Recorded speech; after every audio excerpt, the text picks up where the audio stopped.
Hello everyone, I'm JG and welcome back to Music Forever, where today we're continuing the 2019 year-end list with my top 20 favorite albums of 2019.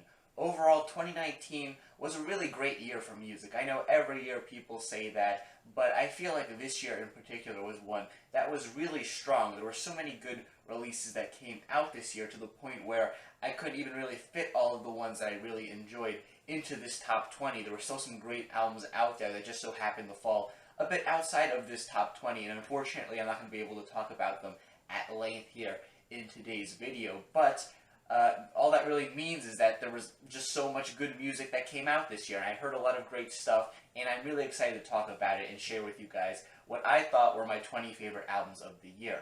Just some other rules and guidelines for this list before we actually get into it. This list is just entirely based on my own opinion, so if you happen to disagree with any of my picks, that's perfectly fine. This isn't a list of necessarily the top 20 most important or the top 20 most influential or best-selling records of the year, or the top 20 most objective best records. I mean, I'm not even sure if you could do a list like that, but it's certainly not what this list is either way. This is completely my own subjective opinion. And of course, to appear on this list, the albums had to have been released in 2019. That's a bit obvious, but I will say it anyways.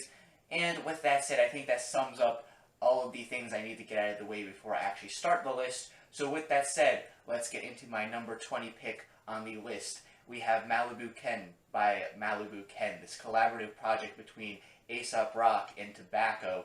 Overall, this was a record that I found to be really enjoyable and really interesting too, because it plays to a lot of these two artists' strengths while at the same time doing something new here. I like the very quirky, weird, psychedelic-like production on this thing. I think A$AP Rock sounds great rapping over this production, even though it is something that is a little bit different than anything that he's been rapping over before in the past, at least to this extent. The flows on this thing are as fantastic as you would expect from an A$AP Rock project. The lyrics on this thing are fantastic too. Some of the storytelling on this album is really great, especially on tracks like Acid King, for example, which is probably my favorite song here.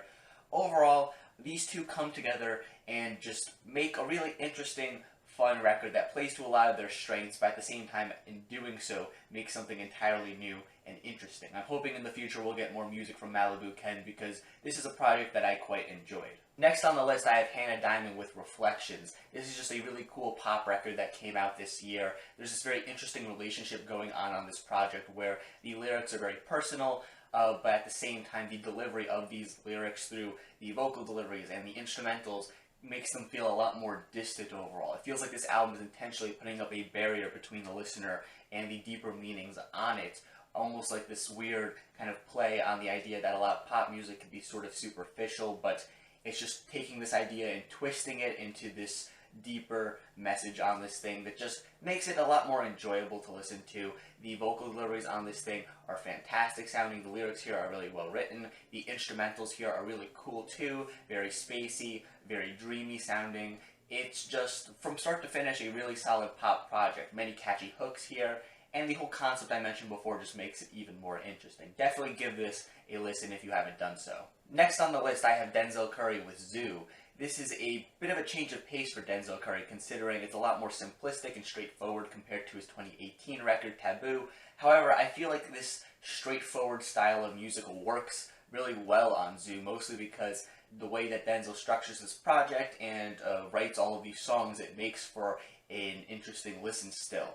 The songs here on this thing are really fun to listen to. The instrumentals to them just go really hard. The deliveries on these tracks are very fun as well. There's many catchy hooks packed into this track too. You have a nice variety of upbeat jams on this thing. You have some more aggressive tracks too. You get a nice variety on here, I guess is what I'm trying to say. And the fact that this record is only about a half an hour in length means that even though this thing is pretty simple and straightforward, it never overstays its welcome. If this record was like an hour long, I feel like it would be a bit too much, but with how it's structured, in its current state, this is like the perfect length for this kind of music, and it just makes for a very short, fun burst of music if I'm in the mood to listen to something like this. So overall, this was just a really fun record. Next up on the list, though, I have Quill with Guns. This is a really creative, detailed hip-hop record discussing the idea of weapons, particularly guns in this case, though Quill does dive into a lot of other different weapons or ideas, whether they be,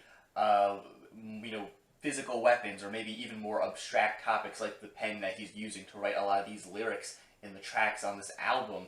It's just a really interesting concept from start to finish, and I think the way that's framed here on this record is really interesting too. Quill Chris's flows on this thing are fantastic as well. The hooks on here are really memorable. The production on this thing is very creative and quirky too. You have a nice mixture on this thing of different kinds of tracks. You'll have your more lyrical and depth tracks on here. You'll have some slower cuts. You'll have your banger tracks here, like Mind Your Business or Obamacare. There's just a nice variety on this thing, and it makes for a very engaging album. Overall, this is a great lyrical hip-hop project. Great lyrics, great flows, great production. Give it a listen if you haven't already and you like this kind of music, because this was a pretty great album. Next up on the list, I have FK Twigs with Magdalene. This was another really interesting pop record that came out this year. It's a record that overall in sound is a bit more low-key compared to a lot of other more vibrant, loud-sounding pop music, but it's a record that I would still say is really catchy and memorable too. A lot of the hooks and melodies on this thing I found stuck in my head for days and even weeks at times after first listening to this thing. The lyrics on this project are also very interesting too, essentially taking the figure of Mary Magdalene and attaching it to various different topics and ideas that FK Twigs wants to explore, and it makes for a very interesting concept for this project, because there's not really any other artists out there, I would say, that's taken this figure and implemented them in their lyrics to the extent that FK Twigs is doing so here on this project, and it just makes for a very interesting collection of songs. Even though the individual tracks on this thing may be talking about topics and ideas that other artists certainly talk about, the way that they're tied together here on this record is through a means that other artists haven't really touched before, I feel, and it just makes this record even more unique and interesting. The instrumentals on this project are also very cool as well. They have a bit of a colder sound to them, a bit more low-key, as I said before, but they pair up perfectly with a lot of the vocal deliveries here on this project and a lot of the lyrical subject matter too. Overall, this is just a really creative, enjoyable pop record. Certainly listen to this if it sounds like something that you might be interested in. Moving on though, next on the list I have Sum 41 with Order and Decline. This was a very pleasant surprise for me. Not that I dislike Sum 41 by any means. I've been a fan of theirs for quite a while, honestly, but this is probably one of my favorite records from them to date, and the fact that it's coming out so late in their career was just something I didn't really expect, but I'm very happy to have gotten. Overall, this album is one that's pretty straightforward with its approach. A lot of the music on this thing is very aggressive. It's some of the heaviest that Sum 41 has written so far. A lot of the lyrics on this thing are politically charged, they're angry, and as a result of this, they oftentimes are pretty cathartic to listen to, at least for me personally, and a lot of the anger on this thing does feel very genuine, and the instrumentals on a lot of these tracks back up this anger very nicely, as a lot of the riffs on here can be kind of heavy, kind of intense, and a lot of these solos here are also very aggressive and wild sounding too. Occasionally on this record you will get a track that's a bit different, like the slower track Never There, which, as I talked about in my best songs list, is probably the best slow song that this band has penned so far.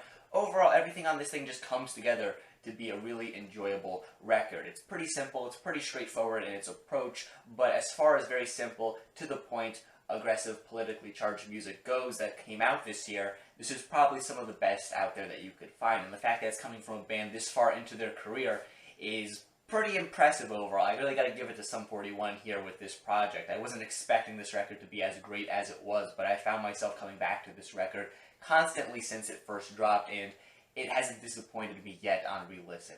Overall, just a really fun, straightforward pop-punk / melodic hardcore project. Give it a listen. Next on the list I have JPEGMAFIA with All My Heroes Are Cornballs. This is an album that's a follow-up to 2018's Veteran. It feels like a project that takes a lot of what I liked about Veteran, refines it a bit more, and improves on it in a lot of ways too. The sound of this thing is still very noisy and glitchy, but at the same time there's a few more instances on this project where JPEGMAFIA isn't really afraid to incorporate some lighter or spacier sounding instrumentals too.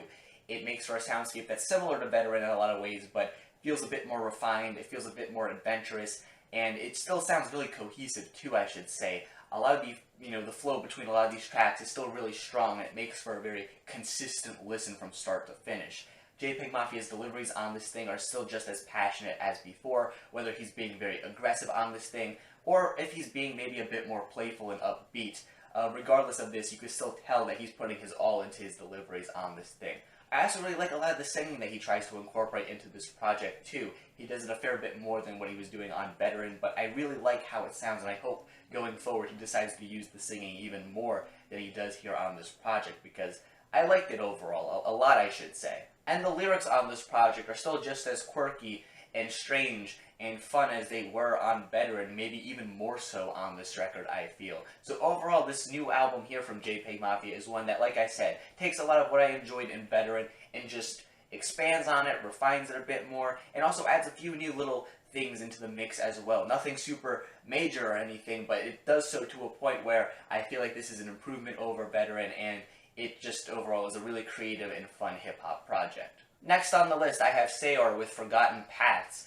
This was a really cool atmospheric black metal album that I heard this year. Sayor had a really cool knack for combining some cool atmospheric black metal sounds with Celtic folk music on this thing, and it makes for some really cool music here. A lot of these tracks have a great atmosphere to them. It feels very fall-like in nature. Like, this is the perfect record to listen to while taking a stroll through the woods in the middle of autumn. It just has that feel to it, and I like that feel, and I think it fits the sound of the music very nicely. The vocals on this record are very otherworldly and aggressive sounding, but in a way it almost sounds like the voice of nature itself, maybe even the autumn season, has just kind of come to life on this record and is shouting at you in this shrieked black metal voice for whatever reason you want to imagine, but it sounds really great regardless, I guess. The riffs on this thing sound very great. The incorporation of that folk music I mentioned previously is done really nicely on this thing, and it makes for a really colorful soundscape on this project. Overall, from start to finish, Forgotten Paths is just a fantastic atmospheric black metal record. The vocals on this thing are killer. The instrumentals are very creative, really well put together too. The flow between the different tracks on this thing is very nicely done as well. Even though a lot of the songs here are a bit lengthier with their runtime, they all feel really interesting. There's a ton packed into all of these tracks, and they never overstay their welcome. And just the overall atmosphere of this thing is fantastic too. I love the autumn feel that this album gives off, and I'm definitely going to be coming back to listen to this even more in the future. Listen to this if you haven't already. You won't regret it. Moving on, next on the list I have TWRP with Return to Wherever. At this point it really seems like these guys could do no wrong for me personally, just because with every project they drop I seem to love it more and more and more, and with Return to Wherever they just drop another great project. One thing that I really love about this thing is that it focuses a lot more on the band themselves than things like collaborations. Not that I dislike a lot of the collaborations that they've done in the past, especially on their last record. I thought that those were great collaborations, in fact, but I just like seeing the band kind of doing their own thing on their own little record here, and I think it works out really nicely as they make some really great synth-funk tracks on this thing. There's a nice mix of instrumentals on this thing and some tracks with vocals, but regardless of which of these you're getting, you're still getting some really great songs. The instrumentals on this project are really well put together. The guitars here are really sharp sounding, the drums are really punchy, the bass is just popping throughout this thing too. The synth work adds a lot of character to all these tracks as well. I love how on this thing the band is able to maintain their very positive, upbeat style of music, while again, still not coming across super corny or cheesy or anything like that. It's one thing I really love about this group, and they just continue to do it excellently. I also really love how this project seems to be a spiritual successor of sorts to the band's Lady World EP that came out in 2017, with both of them having similar themes running throughout them and both having the kind of radio bits that pop up a lot on this project. Overall, Return to Wherever is just a great album from start to finish. It's really fun, it's really catchy, really upbeat. It's something that you need to hear if you haven't done so already. Trust me, TWRP are a band that you need to be following. They're putting out nothing but good material at this point. So yeah, check this out. Next up on the list, I have the soundtrack for Steven Universe the movie. I should just say right now that I'm not going to be spoiling anything for this movie or show, so if you're unfamiliar with it, you don't need to worry. My description is spoiler-free and made so that you can understand what I like about this thing, even if you know nothing about this movie or the show that it's based on. But overall, when it comes to Steven Universe, I really like the show. I really like the movie as well. And one thing I always liked about the show was its use of music for things like characterization and just explaining plot points and things like that. I really love the music associated with the show. So with the movie itself being a musical, I mean, it was bound to be good, I guess, and it ended up being really good in my opinion, and I love the music from this film for a lot of the same reasons that I love the music in the actual show itself. Again, it's used a lot for storytelling here in the film. It's used a lot for characterization too. A lot of the songs here are really catchy. All the cast members do a great job with their own songs here, and they just make a collection of really fun tracks here to listen to. Even outside of the context of the film, a lot of these songs are a ton of fun to put on and listen to. And a lot of the instrumental cuts on this thing that are kind of used more so in the background of the film also sound really pleasant too. They have a nice balance between them, I feel, of like really nostalgic sounding synth work with some glitchier sounds that sound a bit more unsettling, I guess, which makes sense in the context of the film where these instrumentals appear. Overall, this is just a great soundtrack. The songs on this thing are really fun to listen to. All the cast members, again, did an excellent job with their work here on this thing in putting together just some great Steven Universe music. If you're not a fan of the show and you know nothing about it, this probably isn't a good project to start out with, because you kind of have to understand the plot of the show to understand the plot of the movie, and you need to understand, the movie to understand the songs in the movie and all that. But I will say that the show is pretty great, so if you want to listen to this record, I would say it's certainly worth watching the show and then watching the movie first before you listen to this thing, because there's a lot of great stuff you'll get to experience leading up to the record itself. But yeah, that's all there is to say on that, really. Great soundtrack. I love it pretty much. Yeah, next up on the list, I guess, we have Shu Shu with Girl with Basket of Fruit. This is just a very dark, noisy, weird record that I really enjoyed from this year. It's not the kind of record that you put on a bunch to listen to just, I guess to have fun with or something like that, just because of how dark a lot of the music on this thing is. But when you're in the mood for some really dark, noisy, creepy sounding music, this is, one of the best albums to put on for that kind of mood, in my opinion, just because all the instrumentals here are really noisy, very textured, but at the same time, pretty eclectic too, with the variety of sounds on this thing. There are some tracks that are a bit noisier, some tracks that are maybe a bit calmer in a sense, but in a sort of eerie way. The vocal deliveries on this record are really eclectic as well. At times, they're a bit more similar to like spoken word poetry, but at other times, they'll just be really frantic rants. Other times, they'll be a bit more shouted. Other times, they're just a bit more calm singing, but again, in a kind of eerie sort of way. It all ties together to make this really nightmarish, weird package of a record where all of the instrumentals and the vocal deliveries and the really quirky, weird lyrics tie together to just make a strange but really engaging project. Again, if you're in the mood for some really dark, nightmarish music, this is, I'm not quite sure I'd say this is like the best record ever, but it's certainly up there as one of the best records you could listen to in this style of music. If you like that kind of sound, if you like that kind of mood, give this album a spin.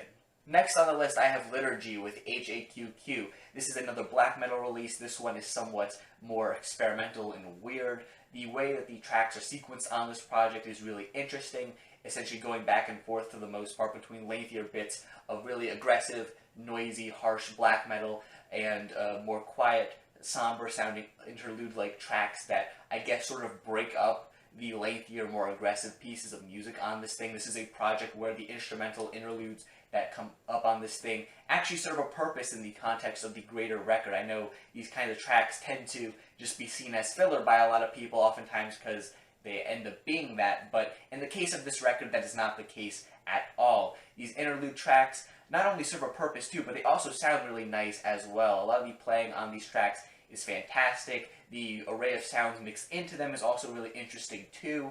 It maintains that kind of glitchy sound present in a lot of the harsher tracks on this thing as well, making this thing also sound really cohesive. It just makes for a really interesting sequence for the tracks in this project. And as for the lengthier black metal cuts on this thing, as I said before, they're very harsh, very aggressive. They also have some glitchier, noisier elements worked into them as well. There will oftentimes be points in these tracks where it'll just seem to be progressing along at a normal pace, and it'll just kind of come to a stop and then stutter and kind of glitch around for a bit before continuing on like a more typical black metal track would. It's just strange, but in a way that I think works out really nicely, and the very harsh, shrieked vocals over these tracks sound fantastic as well. Overall, this is just a pretty cool, creative black metal release. Again, I love the sequencing of the tracks on this thing. I think the interludes serve a lot of purpose on this thing, and they sound really cool as well. The core tracks on this project are lengthy. They have a lot going on in them. The array of sounds that's mixed together on them between the black metal elements and some of the glitchier, harsher noise elements works really nicely. This is just a cool record from start to finish. If you like metal, certainly give this one a listen. Next on the list, I have Kevin Abstract with Arizona Baby. This is the solo record from Brockhampton member Kevin Abstract. One that I wasn't really expecting to get this year, considering I thought at some point previously he said he wasn't planning on making any solo material while he was with Brockhampton. But I guess he changed his mind and he put this out instead. And I'm kind of happy that he did, considering this ended up being a really great project from start to finish. Conceptually, it kind of feels like a sort of middle ground between Iridescence and Ginger, with it still feeling like a reflection on some of the issues that the band was dealing with in 2018 when it comes to the fame and all of that stuff. It seems like Kevin is in a bit of a dark place here on this project, whereas Iridescence was a lot of anger, I feel. This project is just a lot more sadness. Across this project, Kevin is essentially able to vent his emotions to his audience through his lyrics here in a way that I think works out pretty nicely, especially when it comes to the delivery of these lyrics on this thing, as Kevin's rapping and singing on this project is also pretty great too. The hooks here are really catchy as well. It's something that's always been the case, I feel like, with Kevin's hooks on previous releases of his with or without Brockhampton, and it's the case on this thing as well. A lot of the features on this thing do a great job too. There's not a ton of them, but the few that you get on here do a great job with their own parts. The instrumentals to this thing are also pretty diverse too, but again, they have a sort of warm, personal sound to them that I think fits really nicely with Kevin's deliveries on this thing, whether it be some of the more somber instrumentals on tracks like Georgia or Mississippi, or some of the more upbeat ones like on Joyride, for example, which is also a bit jazzy sounding too. They just match up really nicely with Kevin's deliveries and flows and lyrics on the given tracks. Overall, this is just a pretty short, simple, to the point little project from Kevin that sees him really just venting out his emotions while also making some pretty great music in the process. If you're a Brockhampton fan, and for whatever reason you maybe slept on this record this year because it wasn't a full Brockhampton release, you need to change it and give it a listen, because overall this was a really great release, and it's one that I feel like is somewhat underrated. Next on the list, I have King Gizzard and the Lizard Wizard with Infest the Rat's Nest. I didn't expect one of my favorite thrash metal releases of the past few years to come from King Gizzard of all bands, because they're not really a thrash metal band, or even much of a metal band overall, I would say. But they do like to experiment with different genres, and I guess when it came to this record, they decided that thrash metal would be the genre that they wanted to explore. And the way that they do so on this thing is just perfectly done, in my opinion, as I feel like they excellently mix together both a lot of the elements of the band's core sound and identity with a lot of elements that are just really, typical in thrash metal. I like the fact that the lyrics on this thing are kind of quirky in your typical King Gizzard sort of way, exploring topics of environmentalism, especially in the second half of this thing, which tells a story of people trying to colonize Venus and how that just ends up badly for them. It's pretty quirky in a King Gizzard sort of way, and it fits really nicely with a lot of the thrash elements too, as of course you have lots of reoccurring imagery of things like hell throughout the lyrics here, which is a more metal, I feel, than something King Gizzard typically deals with, but it pairs up perfectly, I feel, with what King Gizzard were trying to do with their environmental angle here on this thing. It's just a perfect marriage between these topics, and it's played out perfectly on this record. The sound of this thing is one that's thrashy, it's heavy. You also have a bit of a stoner metal influence in the sound of this thing too. I've said it at several points at this point, but it sounds a bit like Sleep making a Slayer album, if that makes any sense, but of course with a good helping of King Gizzardisms injected into this thing as well. The riffs on this thing are very fast and frantic sounding, the solos even more so. The vocals here are very rough, but the hooks on this thing are still really catchy too. Overall, this is just a fun thrash metal project. Again, I wasn't expecting it to be this great coming from a band that hadn't really played around with this genre before, but they end up making a product that not only celebrates a lot of the strengths of this genre as a whole, but it's also a project that is distinctly King Gizzard in nature. So yeah, if you didn't check this out for whatever reason, certainly change that and do so, because it's a great record. Moving along though, next on the list I have Charli XCX with Charli. This is just a fantastic pop record that feels like the culmination, in a way, of a lot of the stuff that Charli has been playing around with over the past few years with her more experimental and kind of weird style of pop music. Across this project, you have a lot of what I've enjoyed in her music over the past few years. You have really fun, upbeat tracks with very quirky instrumentals paired with them. You also have some more personal, introspective tracks mixed into this thing as well that are maybe a bit more stripped back. You have lots of great features packed into this project too on some of the songs here. Charli has a lot of great chemistry with all the artists she decides to feature with here on this thing, and a lot of times they just come together to make tracks that are even greater than just the sum of their parts. You'll also get some odder tracks on this thing like 2099 or Shake It. They're just unlike anything else on this entire project, or at times unlike anything else in Charli's entire discography. It's just overall a really fun, creative pop record. The hooks on this thing are incredibly catchy and memorable. The instrumentals are really colorful. The features here are great. A lot of the lyrics here are well written as well. You get a nice variety of different songs packed into this thing too. From start to finish, this is just a really fantastic pop record. For whatever reason, if you haven't checked this out, change it, listen to it, you'll enjoy it probably. Yeah, that's all there is to say about this record. Next on the list, I have Tyler the Creator with Igor. This is a record that I wasn't really expecting to get from Tyler this year, considering he does some considerable shifts in sound on this thing, but I'm very happy to have gotten this record from him because it really just continues to showcase a lot of his creativity and skill when it comes to making some really great music. The sound of this thing is less hip-hop focused compared to anything he's done before in the past, though that certainly does still pop up on this thing a fair bit. You have a lot more singing here, you got some more R&B influences, some more pop influences, and it just makes for a very one-of-a-kind listening experience. I can't think of any other record out there that's quite like Igor, but that only plays to this album's strengths, as a lot of the performances on this thing are really quirky and unique and kind of weird too.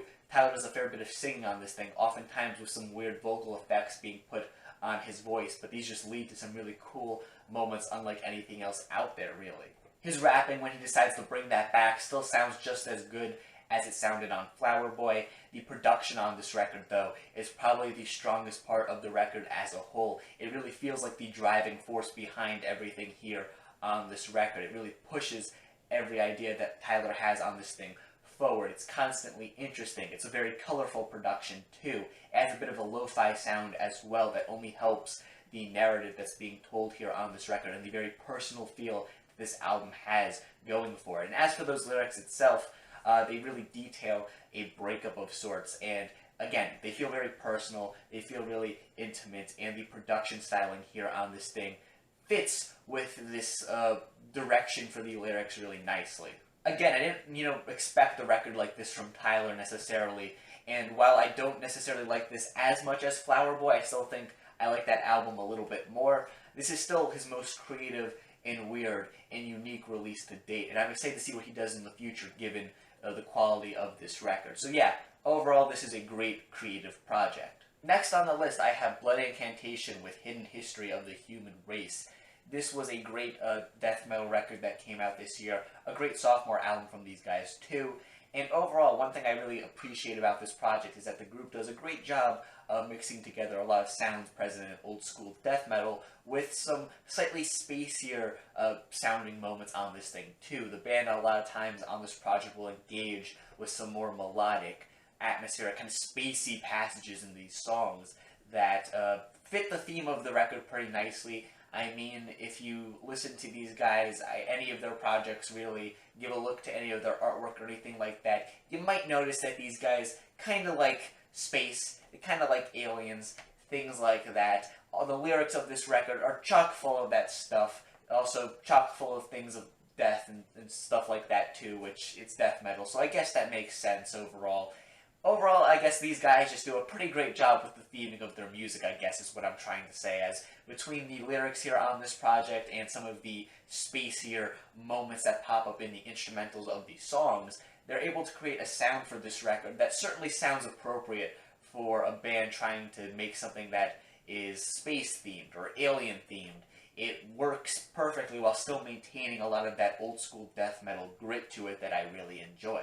Another thing that I really like about this album is that each song on this thing has its own distinct personality to it, its own unique structure or idea going for it. The band was certainly not afraid to play around with different song lengths and structures here, even though you only get 4 songs. Each one is distinct enough to have its own unique personality and idea that contributes towards making this thing a better album as a whole, whether you're talking about maybe some of the more typically structured tracks on this thing, like the opener, or the instrumental cut that the band throws on here, or the multi-part, really lengthy closer to this thing that is just really cool. Every song on here is unique in its own way, and it makes for a better album as a whole. Though at the same time, I should say that all the songs on here flow together really nicely, and they make for a very cohesive listening experience still, even though each track on here is very unique in its own way. Overall, this project is just a fantastic death metal record. You have great riffs on here, great solos. I love the balance between the spacier sounds and the grittier old-school death metal sounds. The vocals here are really nasty sounding as well. The lyrics and themes fit the music very nicely. I mean, when it comes to death metal that was released this year, you can't go wrong with this release. Moving on, I have Brockhampton's Ginger. Like TWRP, Brockhampton is a group that feels like with every release that they drop, I just fall more and more in love with the group. And while I don't love this record quite as much as I did Iridescence, I still think this is a fantastic project from these guys that has a lot to offer within it. While that record is one where, like I said before when talking about Arizona Baby, it's one that feels like it was an immediate reaction of sorts to a lot of the issues the group was dealing with in 2018, and Arizona Baby kind of felt like a sad follow-up to that, only from Kevin's perspective, though. I feel like Ginger kind of completes this unofficial trilogy of sorts with being more introspective. It sees the group kind of healing to a degree, too, reflecting on their current situation, what they've been going through in the past couple of years, and kind of coming to the conclusion, I feel, that having each other is probably the most important thing at the moment. While this record isn't one that I would say is super happy overall, there's still plenty of sad moments packed into this thing. It's one that probably feels the most at peace that the band has seen since maybe like Saturation 2. The record also goes for a bit more of a chill, cooled down sound to it. A lot of the instrumentals on this thing are a bit, quieter. They're not quite as loud or rambunctious as some of the instrumentals on the group's previous releases, which isn't necessarily a bad thing, as it gives Ginger its own unique personality. And for the themes of kind of reflecting on the past, kind of coming to peace with things, I think the more laid-back instrumentals actually make a fair bit of sense here, and they pair up with a lot of these tracks pretty nicely. Every member of the group's performances on this thing are also fantastic, too. All the verses here are really well written, lots of memorable lines packed into them, too.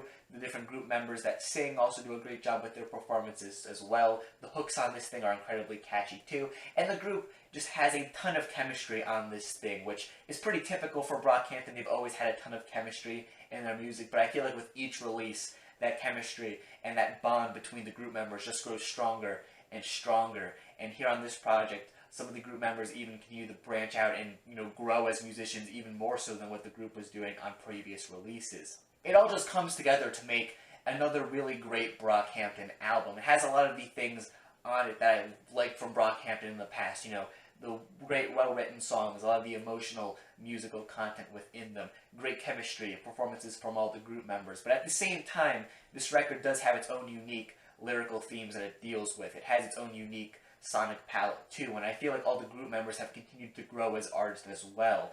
And I'm just really happy with the result that we got here with Ginger. Again, while I don't love this record quite as much as Iridescence, it's still another fantastic record from these guys. And if for whatever reason you have not gotten on the Brockhampton train yet, you gotta do so, because these guys have been putting out great music consistently over the past few years, and I'm really excited to see what they're going to be doing in 2020.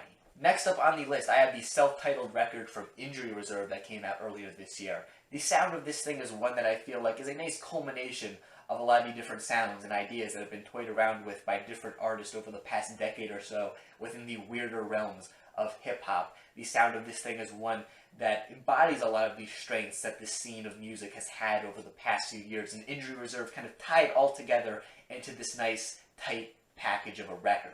The production here on this project is fantastic, really. You'll have instrumentals on this thing with really killer beat switch-ups, like on GTFU, for example, or What Its Year It's Been, which I talked about on my Best Songs of the Year list, because in big part due to the beat switch-up on this thing, which is just really cool and unlike anything else that you'll really hear on this record or another record this year. You'll get your slower, more introspective cuts on here on songs like Best Spot in the House. You have the jazzy, closing track to this thing, Three Man Weave. You have your more straightforward, noisier bangers like Corona and Lime, or Jailbreak the Tesla, or Wax On. You just have a ton of really creative songs packed into this album's track list. Really, every song on this project feels like it has its own unique personality and adds a ton to this record as a whole. There isn't really a dull moment spread out across this album's runtime in the way that each track goes from one to the next. It's sequenced in a way where I feel like you're never getting too much of the same thing at the same time, and it just makes for an even more engaging listen that way. The rapping on this thing is fantastic too, whether it comes from the guys in Injury Reserve or through any of the featured artists that pop up on this thing. Pretty much every featured artist on here that pops up adds a ton of personality to the tracks that they're on, and overall they just kill all the features here, really. This is just a really fun, creative, unique hip-hop experience. Again, I feel like in a lot of ways this record embodies and pulls a lot from a lot of the weirder and more experimental hip-hop that's been popular this decade, but it does so in a way where it doesn't feel derivative. Instead, it feels like a celebration of sorts of this style of music, and Injury Reserve put their own twist on it to the point where this record ends up sounding really unique and futuristic in a way too. And yeah, overall I'm just really excited to see what these guys do in the future given this project, because overall this was an excellent hip-hop release, one that I've just come back to over and over and over again over the course of this year since it's been released, because it's just that fun to listen to. And at long last, we reached the #1 spot on my list, which is Clipping's There Existed an Addiction to Blood. This overall was just a phenomenal, weird, experimental hip-hop project that came out this year. I have loved Clipping's previous efforts, but I feel like this project is easily their best one yet, just because the group does such a fantastic job of combining elements of their core sound with the unique new idea that they're pulling together for this new project.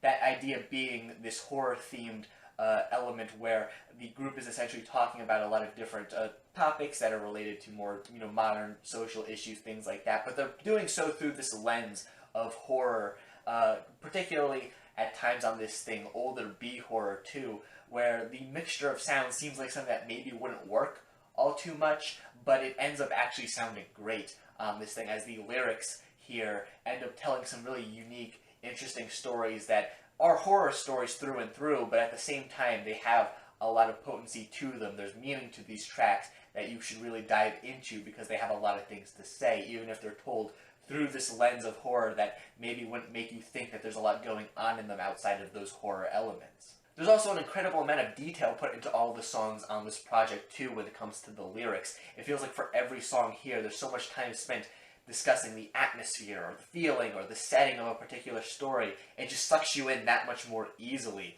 And especially on songs like Nothing Is Safe and La Mala or Dina, it just makes the track even better than it would be otherwise. The sound of this record is one that's fantastic too. It's one that sees the band pulling together their more typical noisy, glitchy sounds in hip-hop with some horror elements as well. Like on the track Nothing Is Safe, that mixes the band's more typical sound with some trap elements and some elements of synth work that feels like it's pulled almost out of like some older horror movie or something like that. You also have the track La Mala or Dina, which ends with this very harsh noise segment unlike anything the group has done before. It's just a collection of really great instrumentals on this project. Another really cool experiment that the band does on this thing is end the entire record off on several minutes of a piano burning, which is a really daring decision that actually ends up being pretty cool in my opinion. I know it's not going to be everyone's cup of tea necessarily, but for me at least, I thought it was a really cool experiment that ended up adding a lot of personality and character to the record. And overall, There Existed an Addiction to Blood just ends up being a masterclass of a hip-hop release. The group just does such a great job of combining their typical, unique brand of noisy hip-hop with the horror themes I was discussing previously. It just makes for such a unique experience unlike anything else out there. There's really no weak moments on this entire record. Every track on here does something new and interesting and unique. Every track on here has a great instrumental to it. All the performances on this thing, whether they come from Clipping themselves or any of the featured artists here, are fantastic. All the risks that the band take end up working up perfectly. This is just a fantastic record from start to finish. But overall, if you haven't listened to There Existed an Addiction to Blood yet, you should certainly do so because it's a great record. And with that said, that concludes my top 20 favorite records of 2019. Again, this was a great year for music, and there was so much great stuff to talk about here on this list, and so much great stuff that didn't even end up making the list. But if you actually want to see what some of those honorable mentions were, I have a Rate Your Music list linked in the description down below, where I have all the records I listened to in 2019 listed out in order from favorite to least favorite, so you can go on there and see which records just so happen to fall outside the top 20, and those are my honorable mentions pretty much. Just a little warning though, that list will be updated going forward as I hear more records that may have been released in 2019, so it might not reflect this list necessarily when you check it out if you're going to look at that list a few months later or a few years later. But, you know, even still, with that said, regardless of if it changes or not, this list, the top 20 in that list, and even the stuff immediately outside of that top 20, should still be good stuff worth listening to. So yeah, overall, 2019, great year for music. Thank you guys for watching this video. Feel free to leave your own list for your favorite records of 2019 in the comment section down below. Either that or leave your thoughts on any of the albums I talked about today here in this video down there in the comment sections too. Leave a like on the video as well, and subscribe to the channel for more music related content, things like album reviews, track reviews, things of that sort. Again, thank you for watching, and stay golden.